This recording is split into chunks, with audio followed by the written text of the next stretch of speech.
Hi hello welcome back to our channel. ഇന്ന് നമ്മൾ നല്ല അടിപൊളിയായിട്ടുള്ള ഒരു എഗ് ഫ്രൈഡ് റൈസിൻ്റെ റെസിപ്പിയുമായിട്ടാണ് കേട്ടോ വന്നിരിക്കുന്നത്. അപ്പോൾ നമുക്ക് എങ്ങനെയെന്ന് നോക്കിയാലോ. അതിനായിട്ട് നമ്മൾ വലിയ ബസ്മതി റൈസാണ് കേട്ടോ എടുത്തിരിക്കുന്നത്. അതൊരു 1 or 2 hours എങ്കിലും നമ്മൾ വെള്ളത്തിൽ സോക്ക് ചെയ്ത് മാറ്റി വെക്കണേ. അപ്പം കൂടുതൽ സമയം വെക്കാനായിട്ട് ഓപ്ഷൻ ഇല്ലെങ്കിൽ ഒരു അരമണിക്കൂറോളമെങ്കിലും സോക്ക് ചെയ്യാനായിട്ട് മാറ്റി വെക്കണം കേട്ടോ. ഇനി നമ്മളൊരു 2 hours ശേഷം നമ്മൾ അരി വേവിക്കാനായിട്ടുള്ള വെള്ളം വെച്ച് കൊടുക്കുന്നുണ്ട്. അതിലേക്ക് ആവശ്യത്തിനുള്ള ഉപ്പ് നമ്മൾ ചേർത്ത് കൊടുക്കുന്നുണ്ട്. അതിനു മുമ്പ് തന്നെ നമ്മൾ ആ കുതിർത്തി വെച്ചിരിക്കുന്ന അരി ഒന്ന് അരിപ്പ പാത്രത്തിലേക്ക് മാറ്റി വെക്കുന്നുണ്ട് കേട്ടോ. ഇനി ഈ വെള്ളത്തിലേക്ക് നമ്മൾ 1 ടീസ്പൂണോളം ഓയിൽ ചേർത്ത് കൊടുക്കുന്നുണ്ട്. വെള്ളം നന്നായി ചൂടായി കഴിയുമ്പോഴേക്കും നമ്മൾ അരി അതിലേക്ക് ഇട്ട് കൊടുക്കുന്നുണ്ട്. എന്നിട്ട് നല്ലതുപോലെ ഒന്ന് ഇളക്കി കൊടുക്കുന്നുണ്ട് കേട്ടോ.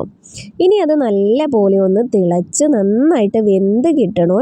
ഇനി ഇതേ നമ്മുടെ അരിയൊക്കെ നല്ലതുപോലെ ഒന്ന് വെന്ത് കിട്ടിയിട്ടുണ്ട്. പെട്ടെന്ന് തന്നെ അരി വെന്ത് കിട്ടുവേ. അപ്പോൾ നമ്മൾ ഇടയ്ക്ക് ഒന്ന് ജസ്റ്റ് ചെക്ക് ചെയ്തുകൊണ്ടിരിക്കണം. അപ്പോൾ ഒരുപാട് അങ്ങ് വെന്ത് പോയാൽ നമ്മുടെ ആ ഒരു എഗ് ഫ്രൈഡ് റൈസ് നന്നായിട്ട് കിട്ടില്ല, കുഴഞ്ഞു പോകാനുള്ള ചാൻസ് ഉണ്ട് കേട്ടോ. അപ്പോൾ അത് കറക്റ്റ് കൺസിസ്റ്റൻസിയിൽ തന്നെ നമ്മൾ അതൊന്ന് ഊറ്റിയെടുക്കുന്നുണ്ട്. ആരെങ്കിലും ഈ വീഡിയോ സബ്സ്ക്രൈബ് ചെയ്യാതെ കാണുന്നവരുണ്ടെങ്കിൽ സബ്സ്ക്രൈബ് ചെയ്യാനും ലൈക്ക് ചെയ്യാനും മറക്കരുത് കേട്ടോ. നമ്മളൊരു പാൻ വെച്ച് കൊടുക്കുന്നുണ്ട്. അതിലേക്ക് ആവശ്യത്തിനുള്ള ഓയിൽ ആഡ് ചെയ്ത് കൊടുക്കുന്നുണ്ട്. ഇതിലേക്ക് 4 എഗ്ഗാണ് കേട്ടോ നമ്മൾ പൊട്ടിച്ചൊഴിക്കുന്നത്. ആദ്യം തന്നെ എഗ്ഗ് ഒന്ന് ആഡ് ചെയ്ത് കൊടുത്ത ശേഷം ആവശ്യത്തിനുള്ള സോൾട്ട് ഒന്ന് ചേർത്ത് കൊടുക്കുന്നുണ്ട്. പിന്നെ ഒരു 1/2 ടീസ്പൂണോളം കുരുമുളക് പൊടിയും കൂടി ആഡ് ചെയ്തിട്ട് നല്ലതുപോലെ ഒന്ന് മിക്സ് ചെയ്തെടുക്കുന്നുണ്ട് കേട്ടോ. നമ്മൾ എഗ്ഗൊക്കെ ഒന്ന് ചിക്കിയെടുക്കുന്ന ആ ഒരു പരുവത്തിന് നല്ലതുപോലെ ഒന്ന് മിക്സ് ചെയ്തെടുക്കണേ. ആ ഒരു വാട്ടർ കണ്ടൻ്റൊക്കെ നല്ലതുപോലെ ഒന്ന് ഡ്രൈ ആയിട്ട് വരുന്നത് വരെ നല്ലതുപോലെ ഒന്ന് ലോ ഫ്ലെയിമിലിട്ട് നല്ല പോലെ ഒന്ന് പൊരിച്ചെടുക്കണേ. നമ്മളൊന്ന് ഓംലേറ്റൊക്കെ ഉണ്ടാക്കുന്ന ആ ഒരു കൺസിസ്റ്റൻസി വരെ എത്തുന്നത് വരെ നമ്മൾ മിക്സ് ചെയ്തുകൊണ്ടേ ഇരിക്കണം കേട്ടോ. ഇപ്പോൾ അതേ നമ്മുടെ എഗ്ഗൊക്കെ നല്ലതുപോലെ സെറ്റായിട്ട് കിട്ടിയിട്ടുണ്ട്. ആ എഗ്ഗൊന്ന് കോരി മാറ്റാവുന്നതാണ്. ഇനി നമ്മൾ കട്ട് ചെയ്ത വെജിറ്റബിൾസ് ആണ് കേട്ടോ അതിലേക്ക് ആഡ് ചെയ്ത് കൊടുക്കുന്നത്. അതിനായിട്ട് ഞാനിവിടെ 1 ടേബിൾ സ്പൂണോളം ആണ് കേട്ടോ ചേർത്ത് കൊടുക്കുന്നത്. ഇനി അതിലേക്ക് നമ്മൾ അരിഞ്ഞു വെച്ചിരിക്കുന്ന വെജിറ്റബിൾസ് മുഴുവനായിട്ടും ഇട്ട് കൊടുക്കാവേ.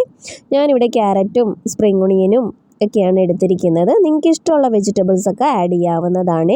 ആ വെജിറ്റബിൾസ് നന്നായിട്ടൊന്ന് സോട്ട് ചെയ്ത ശേഷം നമ്മൾ എഗ്ഗ് മിക്സ് ചെയ്ത് വെച്ചിരിക്കുന്നതും കൂടി അതിലേക്ക് ആഡ് ചെയ്ത് കൊടുക്കുന്നുണ്ട്. പിന്നെ ആവശ്യത്തിന് കുരുമുളക് പൊടി ഒരു 1/2 ടീസ്പൂണോളം കുരുമുളക് പൊടിയും കൂടി ആഡ് ചെയ്തിട്ട് നല്ല പോലെ ഒന്ന് മിക്സ് ചെയ്തെടുക്കുന്നുണ്ട്. ഇനി അതിലേക്ക് നമ്മൾ വേവിച്ച് വെച്ചിരിക്കുന്ന റൈസും കൂടി മുഴുവനായും തന്നെ ഒന്ന് ആഡ് ചെയ്ത് കൊടുക്കുന്നുണ്ട് കേട്ടോ. ഇപ്പോൾ ദേ നമ്മുടെ റൈസ് മുഴുവനായും ആഡ് ചെയ്തിട്ടുണ്ട്. ഇനി ആ ഒരു എഗ് മിക്സും വെജിറ്റബിൾ മിക്സും ഒക്കെ ആയിട്ട് റൈസ് ഒന്ന് മിക്സ് ചെയ്തെടുക്കുന്നുണ്ട്. പതിയെ മിക്സ് ചെയ്യണം, ഒരുപാട് അങ്ങ് കുഴഞ്ഞു പോകരുത് കേട്ടോ. അപ്പോൾ നമ്മൾ ഈവനായിട്ട് ആ ഒരു മിക്സൊക്കെ ഒന്ന് നമ്മുടെ റൈസിലേക്ക് പിടിക്കാനായിട്ട് നമ്മൾ നന്നായിട്ടൊന്ന് മിക്സ് ചെയ്ത് ലെവൽ ചെയ്ത് കൊടുക്കുന്നുണ്ട് കേട്ടോ.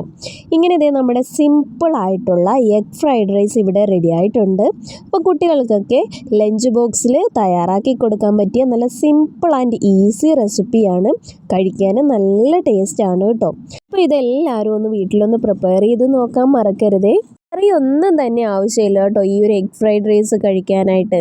അപ്പോൾ എല്ലാവരും ഇതൊന്ന് കുട്ടികൾക്ക് ഉണ്ടാക്കി കൊടുക്കാനും കമൻറ്റ് ബോക്സിൽ ഫീഡ്ബാക്ക് അറിയിക്കാനും മറക്കല്ലേ. Thank you for watching. By.